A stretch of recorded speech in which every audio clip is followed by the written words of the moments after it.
Hello and welcome to the Hubscale Podcast. A huge thanks to our viewers and listeners tuning in today. We have a very special episode where we'll be joined by Phil McQuitty. So Phil, if you'd like to give a bit of an overview of yourself and a bit of an introduction from your side as well. Yeah, sure. Thanks, Laura. I appreciate the kind intro. Phil McQuitty, and I'm based in South Carolina and came down here just prior to COVID. Good place to run through that trialing time period. But I've got a wife, two kids, 35 years with Mary Chris, and I've got my background is in IT software sales. So major focus has been identity governance and data lifecycle management. So data governance and identity governance, which for me are two sides of the same coin. So just a little bit of background. I've focused most of my career either as a sales engineer or as a sales engineering leader.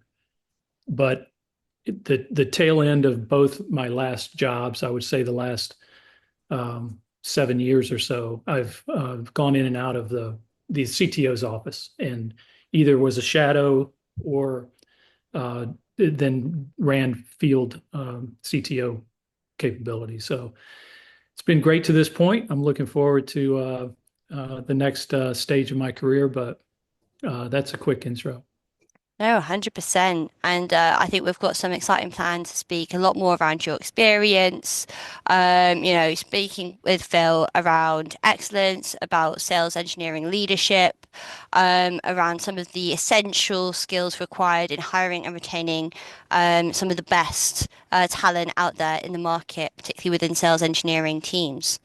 So I guess to kick things all off, how do you characterize the role of a sales engineer? I think it's slightly different in every organization, particularly in more technical markets. Yeah, a fundamental question, right? And it's all within the context of getting the deal done, selling the software. Certainly you want to get that done as quickly and efficiently as possible, but in the end, the outcome of the sales engineer is to eliminate the technical objections throughout the sales process. And they're going to come hard and fast. And it reminds me, many years ago, I was in an interview, and the guy asked me, the VP of sales, he said, VP of sales engineering, he said, net it out for me in 20 seconds.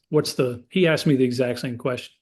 I took about 90 seconds, maybe 2 or 3 minutes. He looked at his watch a couple of times, and I didn't think I thought that was a very hard question to do in 20 seconds. And he goes, Phil, he just kind of stopped me. And I didn't get the job, but I stole this response that he gave me. I loved it. He said, I'm going to do it for you in 3 words. And I was like, okay. And he said, explain, demo, and prove. And since that time, I've thought a lot about that. And in essence, if you tap an SE on the shoulder at any point during the day, they're either preparing for one of those 3 or they're explaining technology, demonstrating the capabilities, translating those into value during the demo. And they've got the technical chops to make it work, to hit those 20 test cases that come up in the POB. So explain, demo, and prove. And I know you want to talk a lot about sales engineering and hiring and things like that today. And so I'll probably come back to those 3 throughout this discussion. But yeah, that's a fundamental question. I think it's got a pretty simple answer. Yeah, exactly. Being able to reduce it to those, 3 core values is very much simplifying a difficult definition right there. So, Laura, could I just add to that? Expand the explain, demo, and prove just a little bit. So, yeah, explaining, certainly you need subject matter expertise on whatever the technology is that you're explaining, but it's not just regurgitating the capabilities of a solution or what problem it solves. Contextual awareness you're trying to sell software. So understanding who you're talking to, are you in the boardroom, in the elevator, on a raised floor? So, and those are three good examples. It gets Mm, to how much time do I have? Who am I talking to? If you're in the boardroom, you need to stay away from all the acronyms. Explain it with different terminology. If you're on the raised floor, go down to 3,000 feet, hit them with the acronyms, and show that, and meet them where they are. But it's even beyond that. Explaining you translates into writing responses for RFPs and not just phoning it in. Really yeah. pressing the value. So written skills, it's really a soft skill, but when you're explaining it and questions come back to you or objections come back, how do you handle those? So Mm, it's an art form. It's not trivial. And, am I going to answer that question? Maybe I'll answer it with a question. mm. Oh, no, you don't do it. And you don't, and some competitors do it. Uh, the answer you give in that moment depends on where you are in the sales cycle. If it's if you ask if they ask a question that you don't do and you just come out with a flat no, you've kind of squirreled the opportunity from the start. You're tripping over. So, and demo is similar. Who just asked that question? Is that the person I'm targeting in this meeting? What would my Mm-mm. competition say to that question? What does my account exec sitting next to me expect me to say? How much time do I have left? Should I just defer it altogether? So that's explaining and demoing. There's so much context, Mm. and proving is probably the most straightforward of those, which is just crank the technical lift and get the job done. But two art forms and a technical characteristic, but that explain, demo, and prove, I just think is really nets it out. So No, completely, completely. And as you say, it always depends on where you're at with the prospect, right? What yeah. stage you're at. 100%. So, in your experience, you know, I'm going to word this slightly differently. So, of course, there is a little bit of a scale of sales engineers from the more technical side to the more salesy side. In your experience, do you find that the best sales engineers are more technical or are more salesy, or should they come from either background? Yeah, so I'll go back to the explain, demo, and prove. I'll refer to those as one, two, and three. And Mm, so one and two are kind of the salesy. You need someone with some personality, someone with a sense of humor. You're going to make mistakes. The demo is going to blow up on you, and you need somebody that's got those soft skills and pretty unflappable in when it gets a little dicey in a engagement. So, but those soft skills, I've had success hiring from both ends. Hire the salesy and have them participate. All sales engineers need to be engineers at the end of the day. Technologists, you need to yeah. understand privileged access management. There's going to be a SIM you're talking to. It could be Internet of Things and sensors everywhere, and generally very tech savvy. Having said that, some are more focused on and excellent right off the bat at their soft skills. But I've had very good success hiring the ones and twos, Yeah. and they're not quite that person that you need to get the job done in the POV. And I've had great success hiring the threes and helping soften them up for the elevator, potentially in the boardroom, but certainly during the sales process. And during that process, you need both. You're going to need Mm, both skill sets. And so I call the person that can do all three the triple threat. And I've had the most success starting with the deeper technology individual, mm. softening them up. Because at the end of the day, we're all communicators. That if it's just a three guy, you probably don't want them in the elevator. You want to be in the elevator with them, Yeah. and probably not in the boardroom. But you can soften folks up and have them become more aware of the context. We're selling software. You need to be aware of how you're answering questions, and you can train from either end, Mm. from security to technical and vice versa. And I'll close by saying it's probably some of the best sales engineers I've worked with have come from professional services. Oh, They really? So much more technical side make that almost. transition, and it Mm. it does cause some turf battles and some conflict if you're trying to raid people from. And I've had a lot of negotiations with, and it's a dangerous game, and it's often just you know forbidden in some cases, but those are the individuals that understand the life cycle of deployment. They Mm. understand the need for scale. They understand the where the thin ice is in that solution, and how to work around it. Uh, Yeah. that deep level of technical expertise, I find, and it gets even more complicated, or it's a larger story in terms of your first hire. I've built teams from scratch. The Mm. first hire has got to be the technical. Yeah. You're most likely with them, and you handle the softer skills that you need, that technical expertise. I think SaaS Mm. has softened the need for, you know, network hacking, trying to get your software installed. You no longer have to install the database and you go into these sandbox environments at a corporate and try and get to a server, and there's all kinds of firewalls. But historically, you've really needed deep technical expertise to Mm. navigate through the sales process. So I would say start with that and add the salesy. You do the salesy as you're growing. But yeah, Yeah, so it sounds like almost either is fine, and you can always upskill in the other side, if there is a real deficiency. It is, probably the best way that you've found success, judging from that then. yes, yeah, for Okay. sure. Amazing. And, for someone from your background as well, you've been very, very specialized in that sort of identity space, and data governance.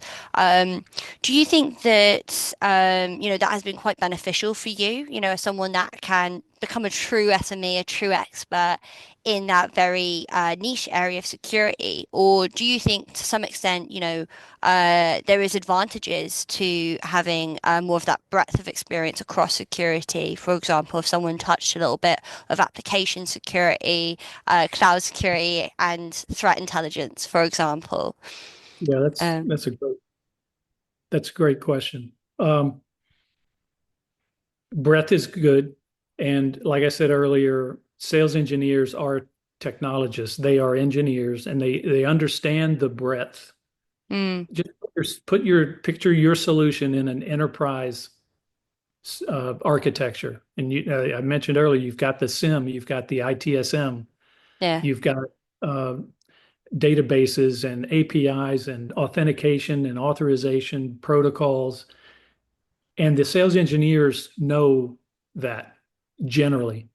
mm, Um, I think the deep technical skills come from people that have done professional services. They've implemented PKI certs, yeah, and sales engineers often have not hands-on done that kind of work.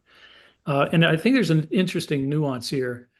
You don't see sales engineers hopping verticals very often. They'll hop no, to a tangent. They'll go from, and I myself have gone from identity governance to data governance, but I said it's two sides of the same coin. I think yeah, identity governance, I'll go ahead and say it, is data security. It's in the larger sphere of data security. Everything that identity governance is doing around who's got access to what is done so that you can protect the data. mm, But you'll see professional services engineers jump from an Okta and doing SSO and OAuth and SAML, and they'll jump to CyberArk. They'll jump to yeah, a completely different type of technology. Then you'll see them over at a SIM. They yeah, can hop verticals because their focus is from day one. get this. This is my solution, and I need to know how to deploy it. I don't Mm, need to know how to deploy my 20 competitive solutions. My solution has won this opportunity. It's my job to get it deployed. mm, And that's very different from what the sales engineering role is. And the reasons I don't think you won't see sales engineers jumping verticals that often is because when you're at that boardroom, when you're on the race floor, you have to not only know your technology and its differentiators, but you have to know 15, 20 other competitors, or you're going to get sliced up in those meetings. yeah, yeah. You don't know if you got 17 competitors, and I'll say the top five, if you don't Mm, know exactly their differentiators against you, what are they saying when they come into the room next? mm, And if yeah, you don't know that, then you can't, you're going to get killed in those meetings. You can't position your technology in that conversation. You can't prepare for the objections you're going to get. yeah. And and so when you're in sales engineering, it's more than just your solution. You have to be a competitive analyst. You have to be Mm, hungry for those details, learn about the whole vertical space essentially. yeah. And so when a sales engineer is looking for a new role, it's difficult to say, I'm going to go from CyberArk over to to an ITSM to sales, ServiceNow. Yeah. It's different.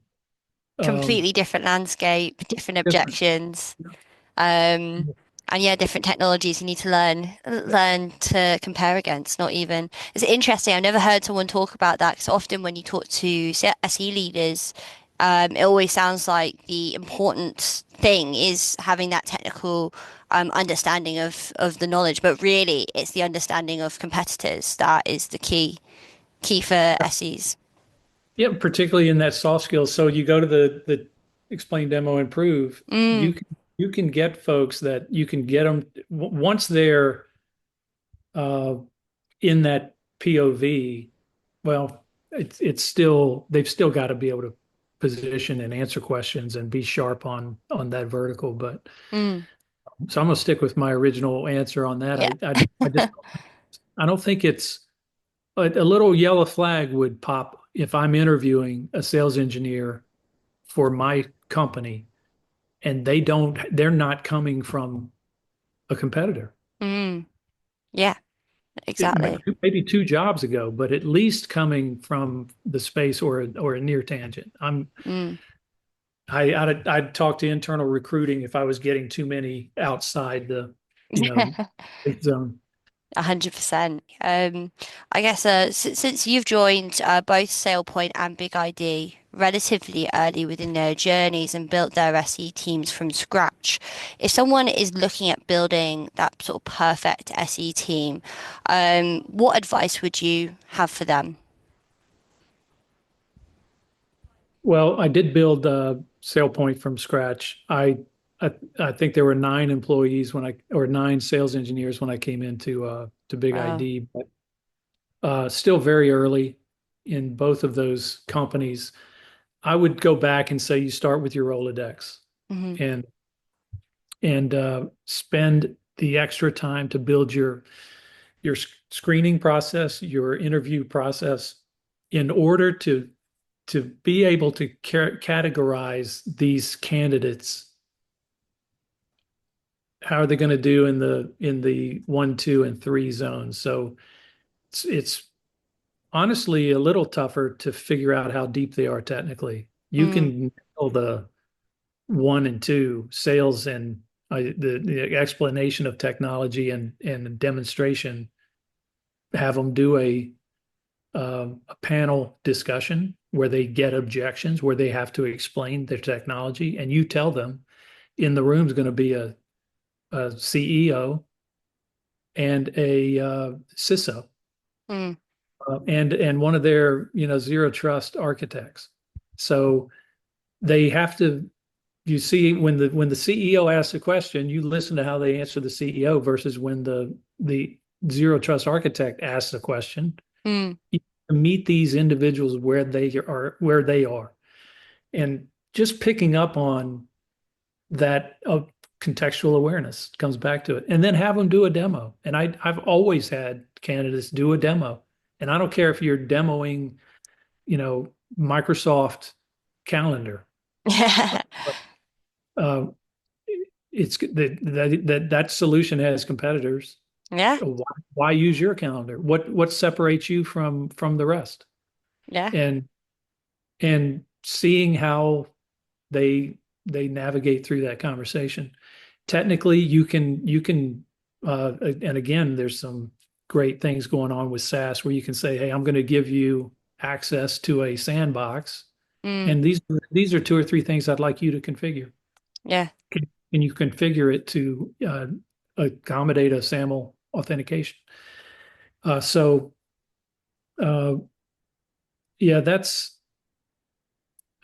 just in terms of hiring and building those teams. I think and I've said it before, you start with the technical depth, you build out the sales C as needed, and then you fill the gaps as you move forward.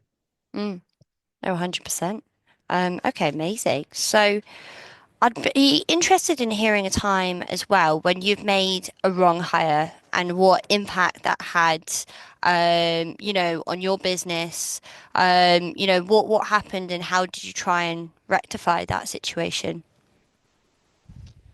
Yes, I've made some mistakes for sure, and in hopefully, it shouldn't happen. In terms of fit for purpose, it shouldn't happen that you've hired someone who has navigated your screening and your interview process and totally you got tricked. Yeah. That that typically that would be very atypical. I can't think of someone that didn't have the background or the skill set needed to do the job. I think the bad hires, and this is, you just can't see this coming. And Mm, the bad hires are, what happens at the cocktail hour uh, before dinner with clients. yeah. You know, they sipping a beer or, hammering three vodka tonics and getting loud at the dinner. A lot of times, or they're a toxic complainer Yeah. about either the software's too brittle. I can't, this software stinks, and it becomes toxic. You got to, you're never going to have a perfect solution. Or maybe Mm, they're toxic about uh, their compensation. It's a never ending thing, or they can't get along with their account exec. You can't see those things coming. mm, So some sort of incompatibility, working as a team player and just being a stand-up individual, on the road 24 by 7, particularly in front of customers or prospects.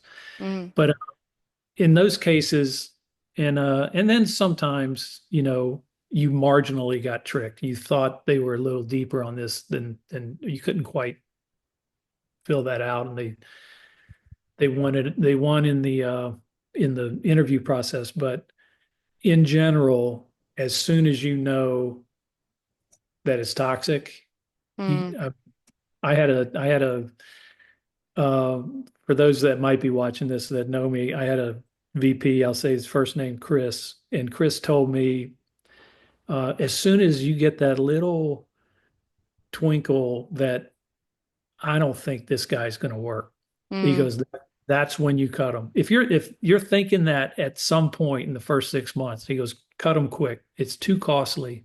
yeah. But that's a very unfortunate side of this business. It's probably very similar across other, types of roles, but Mm. hire well and pray for the best. No, exactly, exactly. And of course, as you've already mentioned, hiring the first sales engineer within a particular region compared to, say, the 10th at a publicly traded company are very different sort of hires.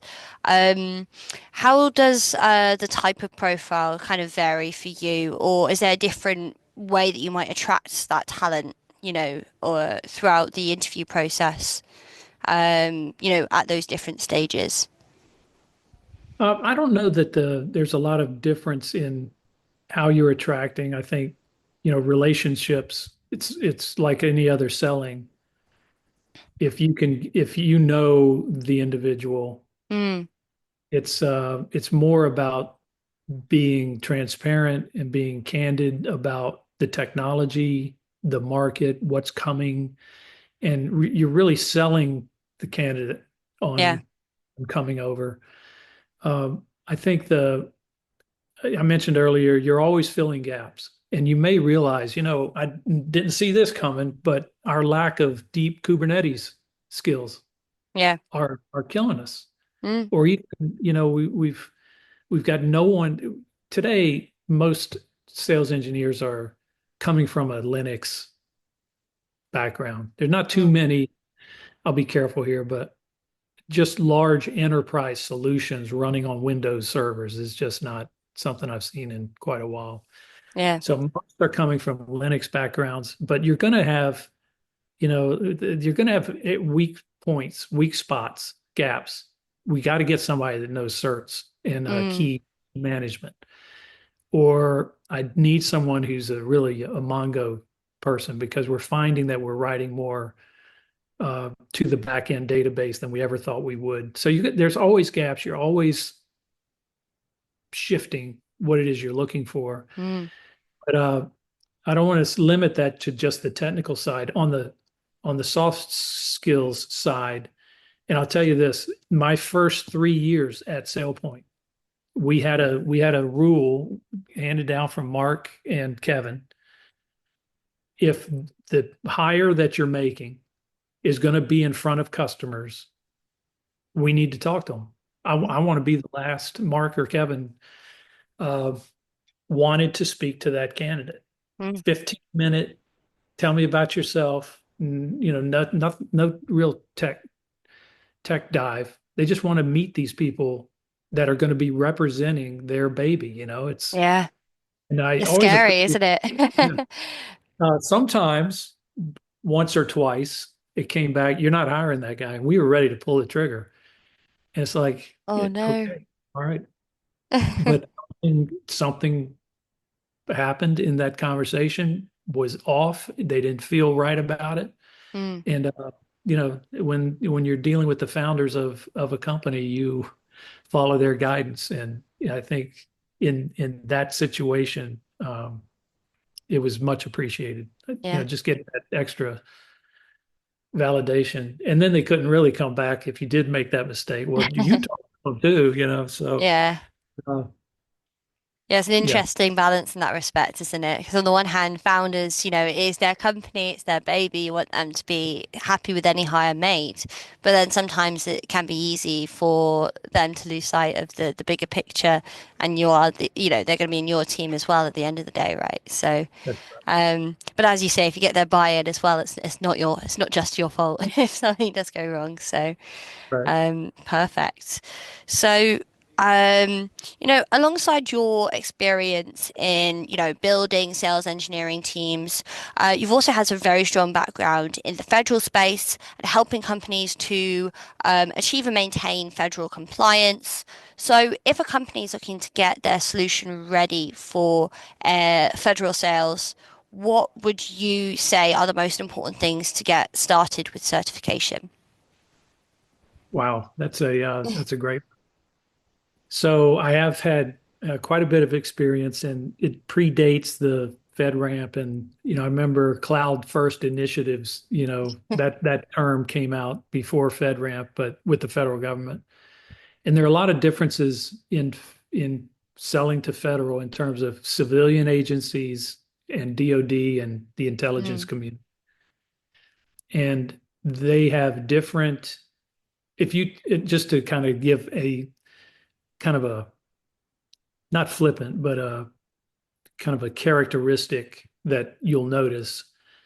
Civilian lean more toward FedRAMP. They don't want to manage the raised floor anymore. They want to get rid of their mm, data centers, and they really want SaaS solutions. You care for it and feed it. yeah.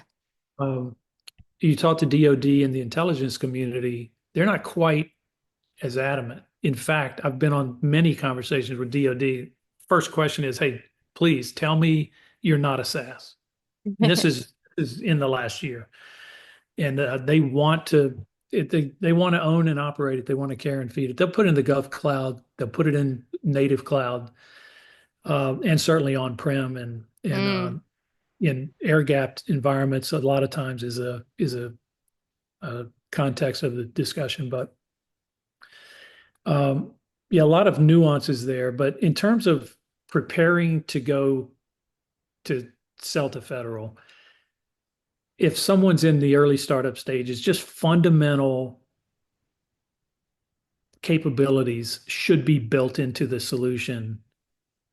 Else, you're going to have a lot of engineering to do mm, later. And the kind of thing I'm talking about is tough to engineer in after the fact, but an internal scope and capabilities model, an RBAC for your capabilities, a an audit engine.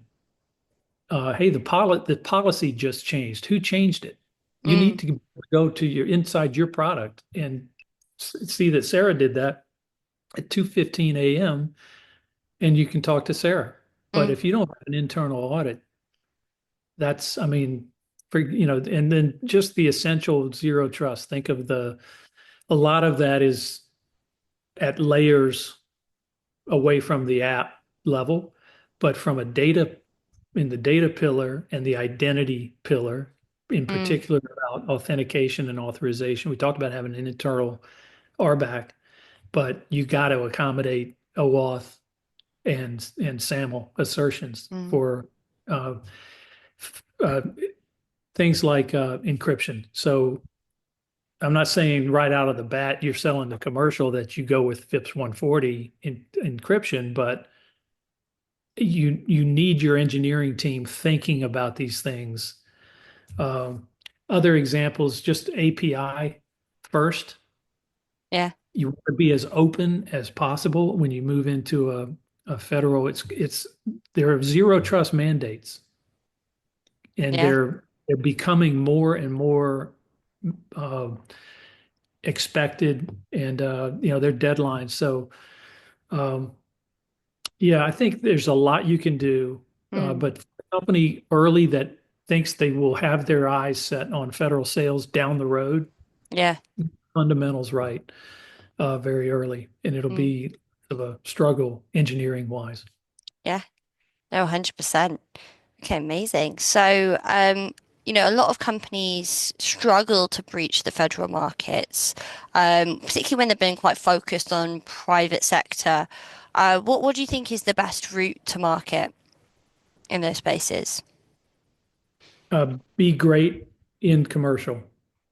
Now, I say that there are companies who have a solution, and from day one, they've built it for federal. Yeah. Many cases, the solution came out of a federal use case, and they sell it commercially, but they've already got the federal. So some organizations start with federal. It's more unusual. Mm, Uh, I would say to make that transition, be great in commercial initially, and then turn your attention to alliance partners. There's Booz Allen out there, Lockheed, Northrop Grumman, BAE. Just look around the Capital Beltway in Northern Virginia and Maryland areas, and in many cases, if you're great in commercial, you've sold to some of these government integrators, mm, and they know you. But I mean, I'll just put a classic example. Wiz is yeah. probably, used in a lot of storytelling, but killed it in commercial. And Mm, government was just clamoring for it. I'm sure they had zero difficulties getting a government sponsor to say, "Sure, I'll get you FedRAMPs. Sure, I'll yeah.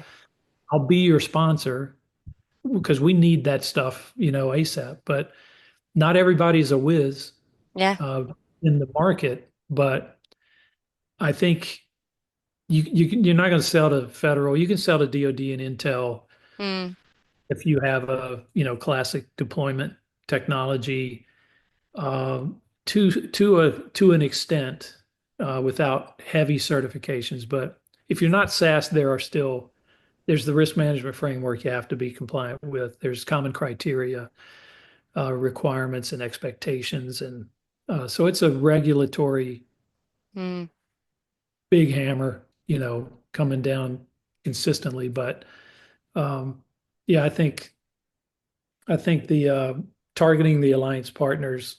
Hey, let's get you into the Department of Commerce. Let you go in there, you spill the beans with them, and we'll ask them straight out. How does this look?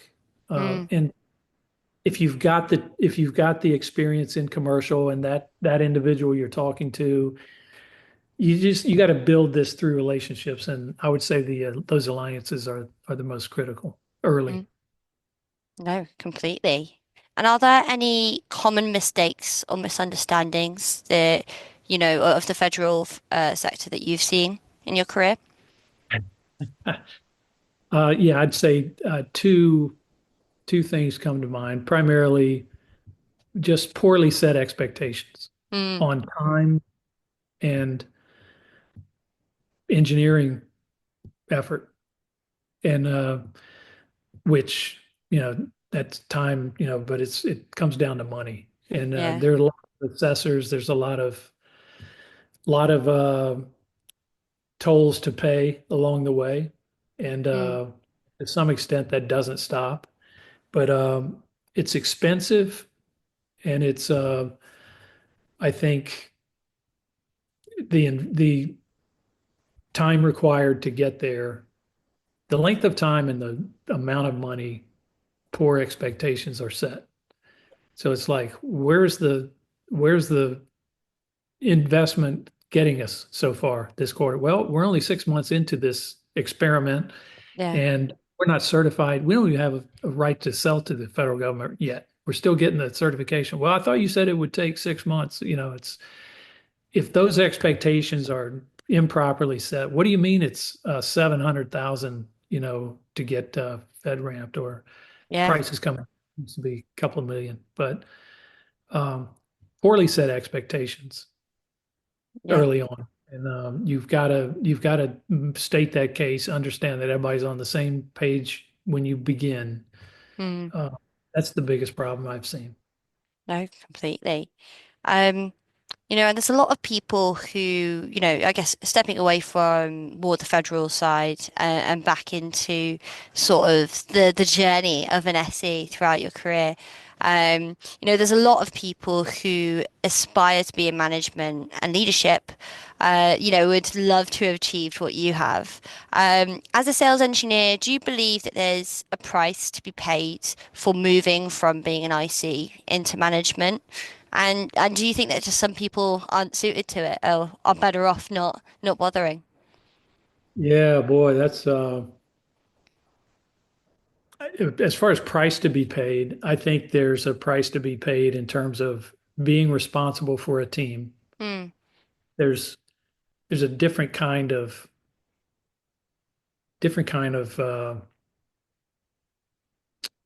whole different kind of set of expectations on a leader in that space. Dealing with, and to your point, there are people that the last thing they would ever want to do is manage people, yeah. and and it is tough. I mean, you got to take the good with the bad, but Mm, I think the good just being seeing someone go from a one and a two to the three, or from a three to seeing them blossom in front of a customer just over time, and knowing that you were a part of that and helped that individual navigate through those tough that transition, I'd say, is so rewarding that the bottom line, you need full career paths that stay individual contributor. You mm, go, distinguished engineer or whatever is at the top, um, senior principal, this and that. You should be able to, in the sales engineering life cycle, run the entire career as mm, an individual contributor. And that's what, many of the folks I've worked with thrive on that. Mm. And that transition into team leadership is it feels like a soft transition. It'd be a team lead, not really managing anyone, but you speak for the team. You coordinate the calendars. It's kind of it's a good marginal step in that direction. Help Mm. them because they're going to the guy that's toxic is going to hit that individual. There are going to be other influencing factors that they're going to experience different things, and either, hey, I got this, I put that fire out, Yeah. and or man, what a pain. I just want to go back to being a team member. Yeah. And but when you want to avoid that Peter principle. You continue to get promoted through a particular cycle to a point where you're no longer effective. Mm. Um, so you got to lean on the individual, I think, and Yeah. don't just say, "Hey, it's a normal. You're so good. We need you leading a team of people so that everyone else can be that good." And they might not be any good at that. They might not want to do it. And so Mm. if that's the only thing, if they want to move up the ranks, that means moving into management. That's not good. You need to Mm. be able to offer two tracks, at least two Yeah. tracks. But yeah, that's a great topic. No, 100%. And do you have any advice for someone that wants to go from being, a sales engineer to being, the VP of global sales engineering? Yeah, I would say be great at what you're doing, and it's going to be noticed. Take the initiative, follow up, really, really excel in what it is you do, Mm. and make it known. And Yeah. I think that would be very well received, assuming the company's growing, and you've got a career path defined, which, by the way, is a whole nother conversation. You put that career path out there and somebody's like, well, I look like that guy. Why am I getting paid? I'm doing that job. Yeah. And it's a dangerous thing. You kind of need to do that very early in the organization. You come out with the career path later, and it gets worse before it gets better, when that sort of thing happens. Yeah. But make those around you better. Share information. And when your leadership sees that, that's the sign of a good leader. Someone Mm. who's not selfish, someone who's hungry and takes initiative, uh, does great follow up, and the account execs are saying this cat is nailing it for me. Yeah. Um, so I think that sounds pretty simple, but if you want different opportunities, just be great at what you're doing now and ask for them. Yeah. No, exactly. And it can be that easy sometimes, particularly if you are at a smaller organization, just to ask for what can I do to move up, and, what exposure can I get to these responsibilities, I think I'll definitely miss quite often. Um, but no, amazing. That's most of the questions that we have, for today. So I'd like to thank you again for your time and your insightful answers. I'm sure there's a lot of people that have gained something from, some of these stories. Thank you, Laura. Appreciate it.